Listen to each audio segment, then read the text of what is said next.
எல்லாருக்கும் இலவசம் இலவசம் இலவசம் யாருமே இலவசம் எதிர்பார்க்கல. நான் ஆட்டோ ஓட்டுறேன், இன்னைக்கு எல்லாம் 300 ரூபாய் தான் ஓட்டிக்கிறேன்.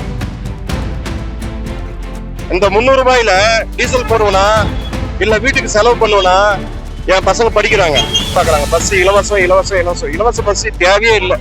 யாருக்கும் இலவச பஸ் தேவை கிடையாது, யாரும் கேட்கலையே. இலவசமா தேவை இல்லைன்றா, இலவசமா தேவையில்லை, சுத்தமா இலவசம் தேவையில்லைங்க. வேலை கொடுங்க. இந்த இலவசத்தை கொடுத்துட்டு எல்லா ஆட்டோ ஓட்டுநர்களும் சரி ஓனர்களும் சரி எல்லாரும் ரொம்ப கஷ்டப்படுறாங்க, சோத்துக்கே வழி இல்லாம. இப்ப நான் ஆட்டோ ஓட்டுறேன், இன்னைக்கு எல்லாம் 300 ரூபாய் தான் ஓட்டிக்கிறேன். வாடகை 300 ரூபாய்க்கு ஓட்டிக்கிறேன். இந்த 300 ரூபாயில டீசல் போடுவனா இல்ல வீட்டுக்கு செலவு பண்ணுவனா என் பசங்க படிக்கிறாங்க. என் பசங்களுக்கு நான் ஸ்கூல் ஃபீஸ் கட்டுவேனா இல்ல அவங்களுக்கு பஸ் ஃபேர் கொடுப்பேனா? இலவசம் இலவசம்னா என்ன இலவசம்? நீ 1000 ரூபாய் கொடுக்குறாங்க இலவசம், அந்த இலவசனால வந்துருமா? பஸ்ல இலவசம்ன்றாங்க. இலவசம் வச்சுக்கின்னு எல்லாரும் அந்த பஸ்ல இன்னைக்கெல்லாம் சுத்திட்டே இருப்பாங்களா? வேலை வெட்டிக்கு போக மாட்டாங்களா? இலவசம்ன்றது வேண்டாம், வேலைக்கு வழி சொல்லுங்க. கம்பெனிங்க எத்தனையோ கம்பெனி மூடப்பட்டிருக்குது, அந்த கம்பெனிகளை திறங்க, ஜிஎஸ்டியை கம்மி பண்ணுங்க. இதுக்காக மக்களுக்கு என்ன வாழ்வாதாரம் பாருங்க. ஆட்டோ வந்து பாத்தீங்கன்னா லட்சக்கணக்கான ஆட்டோ இருக்கு. தமிழ்நாடு ஃபுல்லா பாத்தீங்கன்னா கோடிக்கணக்கான ஆட்டோ இருக்குது. இதே இங்க வேலூர் மாவட்டம், திருப்பத்தூர் மாவட்டத்துல 900 ஆட்டோ இருக்குது, வாணியம்படி போற ஆட்டோ. இந்த 900 ஆட்டோக்காரங்க எவ்வளவு பாதிப்பாங்க? சங்கத்துல மட்டும் 900 ஆட்டோ இருக்குது, சங்கத்துல இல்லாதவங்க எவ்வளவு பேர் இருக்காங்க. எல்லாரும் ரொம்ப கஷ்டப்படுறாங்க. ஒரு 5 பேர் 4 பேர் யாரத்த கூட பஸ் பாக்குறாங்க. பஸ் இலவசம் இலவசம் இலவசம் இலவச பஸ் தேவையே இல்லை. யாருக்கும் இலவச பஸ் தேவை கிடையாது, யாரும் கேட்கலையே.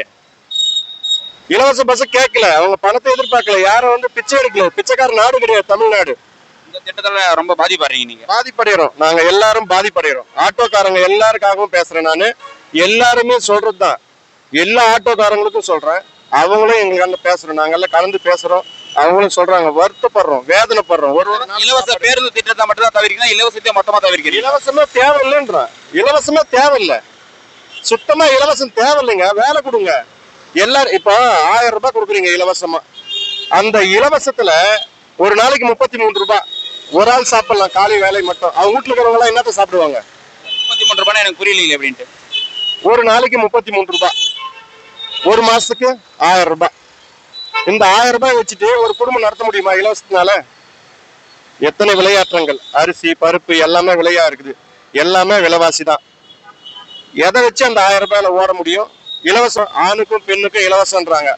வேலை வெட்டிக்கு போகாம ஒரு இலவச பஸ்லயே நாங்க சுத்திட்டு இருப்போமா? நிரந்தர வேலை கொடுத்தா அவங்களே அதை வாங்கிப்பாங்க. வேலை கொடுங்க. வேலைக்கான தொழிற் சங்கத்துல இருந்து பேசுங்க, அவங்க என்னென்ன பண்ணணும் மேல இடத்துல பேசுங்க.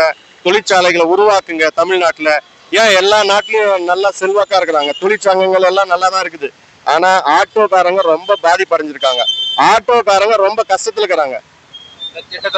திட்டத்தை தவிர்க்கிறோம், முழுசா 100% தவிர்க்கிறோம். நாங்க திட்டத்தை எந்த கட்சி கொண்டு வந்தாலும் கட்சி கொண்டு வந்தாலும் தவிர்க்கிறோம். நாங்க இலவசம் தேவையில்லை, வேலை வாய்ப்பு உருவாக்குங்க. வேலை வாய்ப்பு தான் மக்களுக்கு தேவை. அவங்களே சோம்பேறி ஆக்குறீங்க இலவசம் கொடுத்து. இலவசமே தேவையில்லை. இது வந்து தமிழ்நாட்டுல இருந்து தான் வெளிநாட்டுக்கே போறான் வேலைக்கு. படிப்பறிவு எல்லாமே இருக்குது இந்த ஊர்ல, தமிழ்நாட்டிலே இருக்குது. எல்லாருமே நல்ல செல்வாக்கு. வேண்டாம், இலவசமே வேண்டாம், இலவசம் தேவையில்லை. வேலையை கொடுங்க, சம்பாதிக்குவாங்க. ஒரு நாளைக்கு 500 ரூபாய் கூலி வந்தாலும் 15,000 ரூபாய் சம்பளம். 1000 ரூபாய் முக்கியமா 15,000 முக்கியமா? வேலை எத்தனையோ கம்பெனிகள் மூடப்பட்டிருக்குது, எத்தனையோ தொழிற்சாலைகள் மூடப்பட்டிருக்குது, எத்தனையோ வர்த்தகங்கள் மூடப்பட்டிருக்குது. அதெல்லாம் ஓபன் பண்றதுக்கு அதுக்கு வழி பண்ணுங்க, ஹெல்ப் பண்ணுங்க, உதவி பண்ணுங்க. அதுதான் தவிர்க்கிறீங்க. தவிர்க்கிறோம் முழுசா. நன்றிண்ணா.